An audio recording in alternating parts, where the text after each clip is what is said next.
City news वसा जनसेवेचा।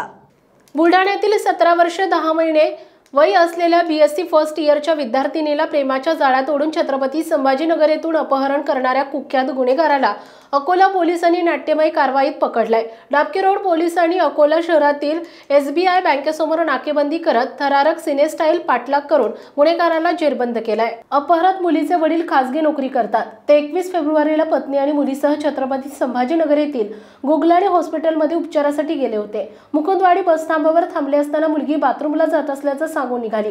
काही क्षणात ती MH27BQ 9337 क्रमांकाच्या टाटा नेक्सन कारमध्ये ओळखीचा मुलगा अमित बेंडवाल वर्ष 22 राहणार शहर पोलीस पाठीमागे बुलढाणा याच्यासोबत जाताना वडिलांना दिसली। त्यांनी थांबवण्याचा प्रयत्न केला पण अमित कार सुसाट घेऊन पळून गेला।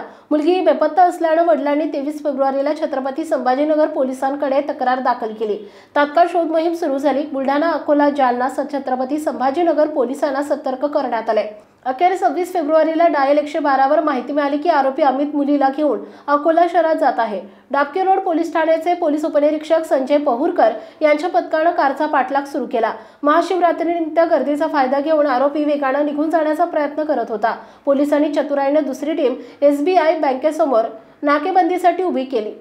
नाकेबंदी पाहूनही अमितने वेग कमी केला नाही। त्याने एका मोटरसायकलला धडक दिली। पोलिसांनी परिस्थिती हाताळत त्याच्या कारसमोर वाहन आडवे लावले। अमितने पोलिसांच्या गाडीवर धडक दिली, मात्र त्याची कार बंद पडली। पोलिसांनी तात्काळ त्याला बाहेर काढून ताब्यात घेतलं आणि मुलीची सुखरूप सुटका केली। मुलीला पालकांच्या स्वाधीन करण्यात आला असून अमित बेंडवालला अटक करून पुढील कारवाईसाठी मुकुंदवाडी पोलिसांच्या ताब्यात देण्यात आले। या धडाकेबाज कारवाईबद्दल अकोला पोलिसांचं कौतुक होत आहे। पोलिसांच्या वेगवान आणि शिस्तबद्ध कृतीमुळे एक तरुणी गुन्हेगाराच्या तावडीतून सुटली। ही कारवाई पोलिसांच्या धाडसाचं उत्तम उदाहरण आहे। City news Buldhana.